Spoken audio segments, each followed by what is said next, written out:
Biz Allohdan birodarlar. Hunarimizdan emas, otamizdan emas, ishxonamizdan emas, shepdan emas. Kimdan? Allohdan. Sen tirikmisan? Demak, rizqing bor.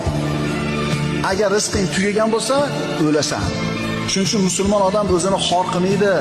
Rizq topaman deb shepga, oshnasiga, qo'shnisiga.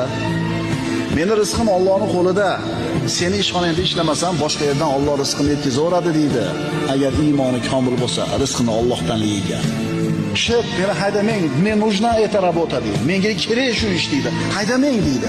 Alloh taolo rizqini bitta eshigini yopib qo'ysa, boshqasini albatta ochadi. Chunki siz tirikmisiz?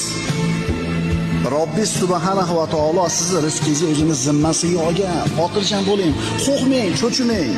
Kursda o'ynashdan ham qo'rqmang, do'konlar buzilib ketdi desa ham qo'rqmang.